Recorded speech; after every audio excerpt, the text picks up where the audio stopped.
Hi అండి. ఈ వీడియోలో అంబ్రెల్లా ఫ్రాక్ స్టిచ్చింగ్ అనేది చూద్దాం. ముందు వీడియోలో అంబ్రెల్లా ఫ్రాక్ కటింగ్ అనేది చూసాం కదా. ఈ వీడియోలో నార్మల్ పాదంతో ఇండివిజువల్ పైపింగ్ అనేది ఎలా వేయాలో, సైడ్ జాయింట్స్ కూడా మనకు బోటిక్ స్టైల్లో ఎలా చేయాలో అనేది ఈ వీడియోలో చూద్దాం. ఇండివిజువల్ పైపింగ్ కోసము నేను ఇలా థ్రెడ్ పైపింగ్ అనేది రెడీ చేసుకుంటున్నాను. వీడియోలో చూపిస్తున్నట్టుగా మనము థ్రెడ్ దగ్గర కొంచెం చేత్తో నొక్కుంటూ స్టిచ్చింగ్ చేసుకున్నాం అనుకోండి, నార్మల్ పాదంతో అయినా మనము ఈజీగా చేసుకోవచ్చు. సో రెడీ చేసుకున్న దాన్ని నేను ఇక్కడ నెక్కి అటాచ్ చేస్తున్నాను. నెక్ కట్ చేసుకున్నానండి. మనకు కావాల్సిన మెజర్మెంట్స్ పెట్టుకొని కట్ చేసుకుంటే మనకి ఈజీగా కుట్టడానికి వస్తుంది. కుట్టేటప్పుడు ఖచ్చితంగా ఇలా పైకి లేపుకుంటూ కుట్టు పడుతుందా లేదా లైనింగ్ మీద అనేది చూసుకుంటూ సరి చేసుకుంటూ కుట్టు అనేది వేసుకున్నాం అనుకోండి, మనకి నార్మల్ పాదం, ఇది రెండు పాదం కదా, నార్మల్ పాదం కదా. సో కరెక్ట్గా దాని మీద కుట్టు అనేది పడుతుందా లేదా అనేది చూసుకుంటే సరిపోతుంది. సో చూడండి, మళ్ళీ ఒకసారి చెక్ చేసుకోవాలి ఇలా. సో దీన్ని ఇప్పుడు మనం మెయిన్ ఫ్యాబ్రిక్కి అటాచ్ చేసుకుందాం. మెయిన్ ఫ్యాబ్రిక్కి అటాచ్ చేసుకునేటప్పుడు ఇది జార్జెట్ కదా, మిడిల్లో ఒకసారి మార్కింగ్ పెట్టుకొని అటు సైడ్ ఇటు సైడ్ మనకి ఎంత షోల్డర్ నెక్ అనేది ఎంత ఉండాలో చూసుకొని దానికి తగ్గట్టుగా కూడా మళ్ళీ ఒకసారి మార్కింగ్ చేసుకొని మనం ఇందాక ఎక్కడైతే కుట్టు వేసుకున్నామో అక్కడ మాత్రమే కుట్టు వేసుకుంటూ మెల్లిగా రావాలి. ఇది జార్జెట్ క్లాత్ కాబట్టి జారుతుంది. సో అందుకని కొంచెం నిదానంగా కుట్టుకుంటే సరిపోతుంది. సో నేను వీడియోని ఆల్రెడీ కొంచెం ఫాస్ట్ ఫార్వర్డ్లోనే చూపిస్తున్నాను, మీరు మళ్ళీ స్కిప్ చేయకండి. ఇలా కుట్టు వేసుకున్న తర్వాత రివర్స్ చేసుకొని కరెక్ట్గా మనకు షేప్ అనేది వచ్చిందా లేదా ఒక్కసారి చూసుకున్న తర్వాతనే కట్ చేయండి. సో షేప్ అనేది కరెక్ట్గా వచ్చింది అనుకోండి, దాన్ని కట్ చేసుకొని రివర్స్ చేసుకొని చూసుకోండి కరెక్ట్గా వచ్చిందా లేదా అనేది. చూడండి, థ్రెడ్ పైపింగ్ అనేది సన్నగా చూడడానికి బాగుంటుంది. సో మనకు ఎక్కడ కుట్టు అనేది కూడా కనబడదు. సో ఇప్పుడు కరెక్ట్గా వచ్చిందా లేదా చూసుకొని కొంచెం హెచ్చు తగ్గులు ఏదైనా ఉంటే ఖర్చు అనేది మనకు రౌండ్ తిరిగే దగ్గర కొంచెం కట్ చేసుకోండి. కట్ చేసుకొని దాన్ని రివర్స్ చేసుకొని కుట్టు వేసుకుంటే మనకి సరిపోతుంది. మనకి ఎక్కడ కుట్టు అనేది నీట్గా కనిపిస్తుందండి. ఎక్కడ మనకి ఇండివిజువల్ పైపింగ్ అనేది వేసాం కదా, పైపింగ్ కూడా ఎక్కడ చాలా సన్నగా వస్తుంది నార్మల్ పాదంతో అయినా నేను చెప్పినట్టుగా చేస్తే. సో ముందు అంతా అయిపోయిన తర్వాత ఇది ఫ్రంట్ నెక్ అండి, కరెక్ట్గా ఉందో లేదో ఒక్కసారి చెక్ చేసుకోండి. సో ఇలానే సేమ్ బ్యాక్ నెక్ని కూడా కుట్టుకుందాము. బ్యాక్ నెక్ వేసేటప్పుడు కూడా ఎప్పుడైనా సరే థ్రెడ్ పైపింగ్ అనేది వేస్తున్నప్పుడు మనం కట్ చేసుకున్నాం కాబట్టి కరెక్ట్గా మనం ఎక్కడైతే మార్కింగ్ చేసుకున్నాం, ఎక్కడైతే కట్ చేసామో లేదో ఒక్కసారి కుట్టు పడుతుందా లేదా లేపుకుంటూ నిదానంగా వేసుకున్నాం అనుకోండి, కుట్టు అనేది కరెక్ట్గా పడుతుంది. ఆల్రెడీ కట్ చేసుకుని పెట్టుకున్నాం కాబట్టి కొంచెం అది నార్మల్ పాదం కాబట్టి కొంచెం అటు ఇటు అయ్యే అవకాశం ఉంది. కొంచెం స్ట్రక్ అయినప్పుడు ఒకసారి పాదంని లేపుకొని కుట్టుకుంటే బాగుంటుంది. సో అయిపోయిన తర్వాత దీన్ని బ్యాక్ నెక్ కూడా కుట్టు కరెక్ట్గా పడిందా లేదా చెక్ చేసుకొని సేమ్ బ్యాక్ నెక్ కూడా మనం మిడిల్ పార్ట్ దగ్గర మార్కింగ్ చేసుకొని 2.5 మార్కింగ్ చేసుకొని, జార్జెట్ కాబట్టి కొంచెం జారకుండా సైడ్కి ఏదైనా పిన్స్ పెట్టుకున్నా కూడా జారదు. సో అలా జారకుండా పిన్స్ పెట్టుకొని కుట్టు వేసుకోండి. కుట్టు వేసుకున్న తర్వాత రివర్స్ చేసుకొని కరెక్ట్గా షేప్ వచ్చిందో లేదా చెక్ చేసుకున్న తర్వాతనే కట్ చేసుకోవాలి. కట్ చేసుకొని నేను దీనికి బ్యాక్ సైడ్ వెంటనే స్టిచ్చింగ్ అనేది చేయట్లేదు, ఎందుకో చెప్తాను. ఇప్పుడు మనకు షోల్డర్స్ వేసుకుందాం. షోల్డర్స్ వేసుకునేటప్పుడు పావించు అనేది కరెక్ట్గా రెండు సైడ్ కరెక్ట్గా ఉన్నదో లేదో చూసుకొని పావించు మార్కింగ్ చేసుకొని మనం ఎక్కడైతే మార్కింగ్ చేసుకున్నామో బోత్ సైడ్స్ రెండు సైడ్స్ కూడా ఇలా స్టిచ్చింగ్ చేసుకోవాలి. స్టిచ్చింగ్ ఎందుకు చేసుకోవాలంటున్నానంటే ఇది జార్జెట్ది కాబట్టి జారకుండా, ప్లస్ మనం నాలుగు సైడ్స్ కూడా పావించు పెట్టుకున్నాం అనుకోండి, నెక్ ఒక సైడ్ పైకి కాకుండా ఒక సైడ్ కిందికి రాకుండా నెక్ అనేది కరెక్ట్గా కనిపిస్తుంది. సో ఇప్పుడు వీడియోలో చూపిస్తున్నట్టు ఇక్కడ కనబడకుండా కుట్టే అనేది ఎలా వేసుకోవాలో చూద్దాము. రెండు సైడ్స్ మెయిన్ సైడ్స్ ఒకదానిపై ఒకటి పెట్టుకొని లైనింగ్ని మాత్రం రివర్స్ చేసుకోవాలి. ఇందాక వీడియోలో చూపిస్తున్నట్టుగా మెయిన్ సైడ్స్ ఒకదానిపై ఒకటి పెట్టుకొని లైనింగ్ని ఇటు సైడ్ రివర్స్ చేసుకున్నాం అనుకోండి, మనకు కుట్టు అనేది ఎక్కడ కనబడదు. సో కుట్టు వేసిన తర్వాత మీకు ఎలా ఉంటుందో కూడా చూపిస్తాను. సో అర్థం కాకపోతే వీడియో మళ్ళీ వెనక్కి వెళ్ళి ఒకసారి చూడండి, అర్థమవుతుంది ఈజీగా. రెండు సైడ్స్ ఒకదానిపై ఒకటి పెట్టుకొని మెయిన్ సైడ్స్ ఒకదానిపై ఒకటి పెట్టుకొని లైనింగ్ సైడ్ ఒక సైడ్ లైనింగ్ ఉంటుంది కదా, ఇప్పుడు చూడండి లైనింగ్ అనేది ఇక్కడ రివర్స్ చేసుకోవాలి. లైనింగ్ అనేది కింది సైడ్ పెట్టుకోవాలి. ఇక్కడ పెడుతున్నప్పుడు కూడా రెండు పైపులు ఒకదానిపై ఒకటి వచ్చేటట్టు నీట్గా పెట్టుకోవాలి. మనకి రివర్స్ చేసుకునేటప్పుడు ఎక్కడ కుట్టు అనేది కనపడదు, ప్లస్ కరెక్ట్గా నీట్గా అనేది ఉంటుంది. సో మనం ఎక్కడైతే పావించు మార్కింగ్ చేసుకున్నామో అక్కడ మాత్రమే స్టిచ్చింగ్ అనేది చేసుకోవాలి. సో పావించి ఎందుకు మార్కింగ్ చేస్తున్నాను అని అంటే మనకు నెక్ అనేది ఒక సైడ్ హైగా ఉంటుంది, ఒక సైడ్ కిందికి జారినట్టుగా ఉంటుంది. అందుకోసమని సో ఇలా మనకు కుట్టు కనబడకుండా ఉండాలి, నెక్కులు అనేవి కరెక్ట్గా రావాలి అని అంటే నేను చెప్పినట్టుగా ట్రై చేయండి. సో ఇప్పుడు మనము వెనక సైడ్ అనేది కుట్టు అనేది వేసుకోవాలి, వెనక సైడ్ నెక్కి కుట్టు అనేది వేసుకోవాలి. సో ఇప్పుడు హ్యాండ్స్ జాయిన్ చేసేటప్పుడు ఖచ్చితంగా మళ్ళీ ఒక్కసారి హెచ్చుతగ్గులు ఏమైనా ఉన్నాయా, ఎక్స్ట్రా ఏమైనా ఉందా, నేను వీడియోలో చూపిస్తున్నట్టు అలా మార్కింగ్ చేసుకొని మనకు కావాల్సినంత మాత్రమే బ్యాక్ సైడ్ 1.5, ఫ్రంట్ సైడ్ లోతు తీయాలి కాబట్టి అప్పుడు తీసినా కూడా ఒకసారి మళ్ళీ చెకింగ్ చేసుకొని అలా ఎక్స్ట్రా ఏదైనా ఉంది అనుకోండి, మనము ఎక్స్ట్రా ఉన్నదంతా కట్ చేసుకున్నాం అనుకోండి, నీట్ ఫినిషింగ్ అనేది వస్తుంది. సో ఇది హ్యాండ్స్ అండి. హ్యాండ్స్ నాకు ఇక్కడ 3/4 అని చెప్తున్నాను, అంటే 13 ఇంచెస్ హ్యాండ్స్ అనమాట.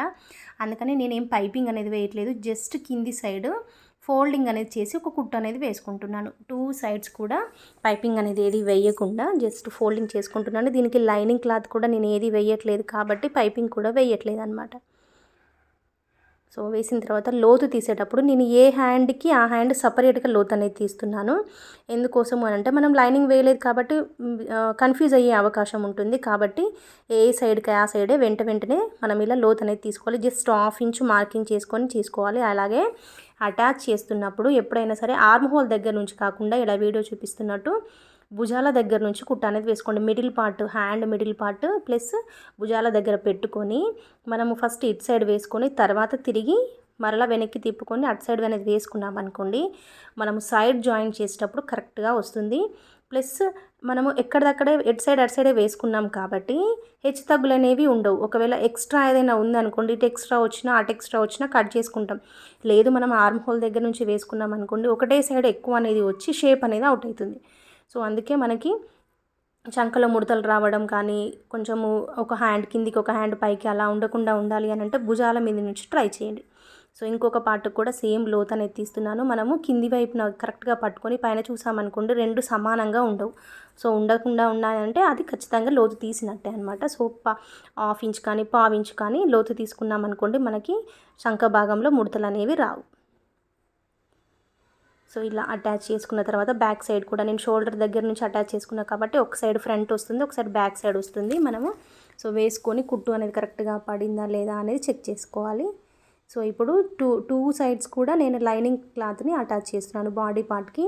ఇప్పుడు టక్స్ వేసుకునేటప్పుడు మనం మిడిల్ పార్ట్ నుంచి 3.5 తీసుకుంటాను. మిడిల్ పార్ట్ నుంచి ఇటు 3.5 అటు 3.5, ఆ 3.5 దగ్గర నుంచి మళ్ళీ 1 ఇంచ్కి మార్కింగ్ చేసుకోవాలి. సో 4.5 వరకు అనమాట. సో పైకి వచ్చేసి మనకి 5 టక్స్ అనేది నేను ప్రిన్స్ కట్ టక్స్ వేయట్లేదు, జస్ట్ మామూలు టక్సే వేస్తున్నాను. సో అలా వీడియోలో చూపిస్తున్నట్టుగా టక్స్ మనకి 1 ఇంచ్ పై వరకు 5 ఇంచ్ మార్క్ చేసుకుంటే సరిపోతుందండి. సో మనకు కరెక్ట్గానే వస్తుంది. సో హిప్ మెజర్మెంట్ని బట్టి కూడా టక్స్ అనేది వేసుకోవాలి. నేను ఇక్కడ ప్రతి టక్కి 1 ఇంచ్ అనేది టక్ అనేది వేసుకుంటున్నాను. సో 4 సైడ్లు కూడా ఇలా పైకి 5 ఇంచెస్ జస్ట్ 1 ఇంచ్ మార్కింగ్ పెట్టుకొని మనము టక్ అనేది వేసుకోవాలి. పైకి మాత్రం 5 ఇంచెస్, ఖచ్చితంగా 5 ఇంచెస్ అనేది వేసుకుంటే షేప్ అనేది కరెక్ట్గా వస్తుంది. సో 4 టక్స్ అనేది అలా వేసుకోవాలి. వేసుకున్న తర్వాత కరెక్ట్గా వచ్చిందా లేదా మెజర్మెంట్స్ అనేవి మళ్ళీ ఒకసారి చెక్ చేసుకోవాలి. సో ఇప్పుడు అంబ్రిల్లా పార్ట్ అనేది వేసుకుందాం. ఇక్కడ జాగ్రత్తగా చూడండి, అంబ్రిల్లా పార్ట్కి మధ్యలో అలా మార్కింగ్ అనేది వేసుకుని బాడీ పార్ట్కి కూడా మధ్యలో మార్కింగ్ అనేది పెట్టుకోవాలి. ఈ మార్కింగ్ ఆ మార్కింగ్ ఒకటే దగ్గర పెట్టుకొని మనం కుట్టు అనేది వేసుకోవాలి. సైడ్ నుంచి మనం జాయిన్ చేసుకున్నాం అనుకోండి, మనము 1 ఇంచ్ ఖర్చు కోసం అనేది ఉంచుకున్నాం కదా, మనం టక్స్ వేసుకున్నాం కాబట్టి ఒక 1/2 ఇంచ్ అయినా తేడా వస్తుంది. సో అందుకోసమని ఒక సైడ్ హైట్, ఒక సైడు ఎక్కువగా, ఒక సైడ్ కింది వైపున సైడు అంబ్రిల్లా ఫ్రాక్ అనేది ఏమవుతుందంటే కొంతమందికి ఒక సైడ్ కొంచెం ఎక్కువగా, ఒక సైడ్ కొంచెం తక్కువగా వచ్చినట్టు అవుతుంది. అలా ఎందుకు అవుతుంది అంటే వాళ్ళు మిడిల్లో వేసుకోకుండా సైడ్ నుంచి జాయిన్ చేసుకునేసరికి ఏమవుతుంది అని అంటే ఒక సైడ్ ఎక్కువగా, ఒక సైడ్ తక్కువగానే అది వస్తుంది. కాబట్టి అలా చేయకుండా మిడిల్లో, ఈ మిడిల్కి ఆ మిడిల్కి కరెక్ట్గా మార్కింగ్ చేసుకొని మనము స్టిచ్చింగ్ అనేది చేసుకోవాలి. సో సేమ్ బ్యాక్ పార్ట్ని కూడా అలానే మిడిల్కి మార్కింగ్ చేసుకొని మనం స్టిచ్చింగ్ అనేది చేసుకోవాలి. సో నేను చెప్పిన పద్ధతిలో మీరు స్టిచ్చింగ్ చేసుకున్నారు అనుకోండి, నీట్ ఫినిషింగ్ అనేది ఉంటుంది. మెయిన్ ఫ్యాబ్రిక్స్ ఇక్కడ మెయిన్ అంబ్రిల్లా కటింగ్ అనేది నేను అటాచ్ చేస్తున్నాను. ఇప్పుడు లైనింగ్ వేసేటప్పుడు ఏం చేస్తారంటే డైరెక్ట్గా ఈ ఫ్యాబ్రిక్కి అటాచ్ చేస్తారు. వీడియోలో చూపిస్తున్నట్టుగా మెయిన్ ఫ్యాబ్రిక్కే అటాచ్ చేస్తారు. అలా చేయకుండా మనం దాన్ని రివర్స్ చేసుకొని, ఇప్పుడు ఇది బాడీ పార్ట్ కదా, బాడీ పార్ట్కి పైన సైడ్ అనేది బాడీ పార్ట్కి ఇది లైనింగ్ ఉంది కదా, దాని మీద అనేది మనము లైనింగ్ అనేది అటాచ్ చేయాలి. ఈ లైనింగ్కి మనం క్రేప్ లైనింగ్ కదా తీసుకున్నాము, సో అది మెయిన్ ఫ్యాబ్రిక్. సో ఇది బాడీ పార్ట్కి పై సైడ్ అంటే లోపల సైడ్ అనమాట. సో అక్కడ అనేది మనం ఇప్పుడు క్రేప్ లైనింగ్ అనేది వేసుకోవాలి. సో వీడియోలో మీకు అర్థం కాకపోతే వీడియోలో చూపిస్తున్నాను చూడండి. అటు సైడ్ మెయిన్ ఫ్యాబ్రిక్ ఉంది, ఇటు సైడ్ మనము ఇప్పుడు క్రేప్ లైనింగ్ అనేది వేద్దాం. అలా వేస్తే ఏమవుతుంది అని అంటే, ఇది ఈ క్లాత్ అనే కాదు, వేరే ఏ క్లాత్కి అలా వేసినా కూడా కుట్టకుండా ఉంటుంది అనమాట. మనకు కుట్టు అనేది కనబడదు. నెట్టెడ్ క్లాత్కి కానీ వేరే ఆర్గాంజా లాంటివి కుట్టుతూ ఉంటుంటాయి కదా నడుము దగ్గర, సో అలా కుట్టకుండా ఈ లైనింగ్ని సో ఇలా రివర్స్ చేసుకొని కుట్టుకోవాలన్నమాట. నేను ఇక్కడ జాగ్రత్తగా గమనించండి, క్రేప్ లైనింగ్ని మెయిన్ స్మూత్గా ఉన్న సైడ్ ఇప్పుడు కనిపిస్తుంది, స్మూత్గా లేని సైడ్ ఇటు సైడ్ అనేది అటాచ్ చేసుకోవాలి. సో క్రేప్ కానీ సాటిన్ కానీ వేసేటప్పుడు మనకి షైనింగ్ అవుతున్న సైడ్ మన సైడ్ ఇప్పుడు కనబడాలన్నమాట ఇలా స్టిచ్చింగ్ చేస్తున్నప్పుడు. సో అంత స్టిచ్చింగ్ అయిపోయిన తర్వాత మీకు అర్థమవుతుంది చూడండి, ఎందుకు అలా రివర్స్ చేసుకొని కుట్టాలి అని అంటే, కుట్టు అనేది కనబడదు మనకు.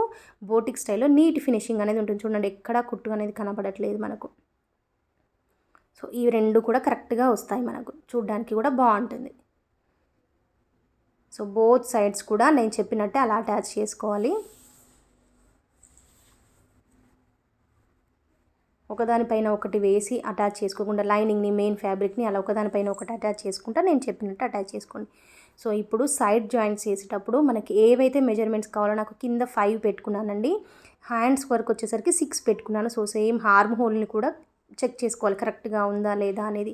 చెస్ట్ వచ్చేసి 9 ఇంచెస్ అండ్ హిప్ డౌన్ దగ్గర నాకు 8 ఇంచెస్ సరిపోతుంది. సో కరెక్ట్గా మార్కింగ్ అనేది ఇంపార్టెంట్. మార్కింగ్ చేస్తున్నప్పుడే హ్యాండ్స్ రెండు ఒక దగ్గర ఒకటి కరెక్ట్గా వచ్చాయా, హిప్ దగ్గర కూడా మనకి అంబ్రెల్లా ఫ్రాక్ కరెక్ట్గా ఉందా లేదా చెక్ చేసుకోవాలి. మార్కింగ్ అనేది ఎందుకు ఇంపార్టెంట్ అని అంటే, ఒక దగ్గర హెచ్చుగా రాకుండా ఒక దగ్గర తక్కువగా రాకుండా కరెక్ట్గా ఉంటుంది. సో ఇక్కడ ఆర్మ్ హోల్ దగ్గర జాయిన్ చేసేటప్పుడు కూడా ఒకసారి లేపుకొని కరెక్ట్గా కుట్టు అనేది పడుతుందా లేదా ఒకసారి చెక్ చేసుకోవాలి. సో ఇక్కడ సైడ్ జాయింట్ చేసేటప్పుడు రెండింటిని కలిపి ఒకటేసారి సైడ్ జాయింట్ చేయకండి. కొంచెం కింది కానీ పాదం కొంచెం అలానే స్టిచ్చింగ్ కిందికి వచ్చేసి మెయిన్ ఫ్యాబ్రిక్ని ఫస్ట్ స్టిచ్చింగ్ అనేది చేసుకోవాలి. సో వీడియోలో చూపిస్తున్నట్టుగా మెయిన్ ఫ్యాబ్రిక్ని మాత్రమే కింది వరకు స్టిచ్చింగ్ అనేది చేసుకోవాలి. నేను లైనింగ్ పార్ట్ని చేయట్లేదు. నడుము పార్ట్ వరకు కొంచెం వచ్చిన తర్వాత కిందికి వచ్చిన తర్వాత దేనికి అదే సపరేట్గా స్టిచ్చింగ్ అనేది చేసుకోవాలి. 2 సైడ్స్ కూడా అలానే స్టిచ్చింగ్ అనేది చేసుకోవాలి. నేను మెయిన్ ఫ్యాబ్రిక్ని చేసిన తర్వాత సేమ్ మరలా మన ఖర్చు కోసం ఇంకా 2-3 కుట్లు అనేది వేసుకుంటాం కదా, ఆ వేస్తున్నప్పుడు కొంచెం కిందికి వచ్చేసి లైనింగ్ క్లాత్ అనేది వేసుకోవాలి. సో ఇప్పుడు లైనింగ్ క్లాత్ అటాచ్ చేస్తున్నాను చూడండి. రెండింటిని మాత్రం ఖచ్చితంగా ఒకేసారి కుట్టు అనేది వేసుకోవద్దు, చూడ్డానికి బాగుండదు అది. సో అలా స్టిచ్చింగ్ అనేది వేసుకున్న తర్వాత ఇప్పుడు లైనింగ్ క్లాత్కి నేను పట్టీ అనేది పెట్టుకుంటున్నాను. మెయిన్ ఫ్యాబ్రిక్ని మనం ఓవర్లాక్ చేస్తాం కాబట్టి లైనింగ్ క్లాత్కి ఓవర్లాక్ అవసరం లేదు కాబట్టి మనం పట్టీ పెట్టుకుని చూసారా వీడియోలో చూపిస్తున్నట్టు కరెక్ట్గా వస్తాయి. 2 సైడ్స్ కూడా చూడండి, 2 సైడ్స్ కూడా కరెక్ట్గా ఉంటాయి. ఆర్మ్ హోల్ దగ్గర కూడా మనకు కరెక్ట్గా ఉంటుంది. సో నేను చెప్పిన పద్ధతిలో కనుక మీరు కుట్టుకుంటే చాలా నీట్గానే వస్తుంది. Thank you for watching.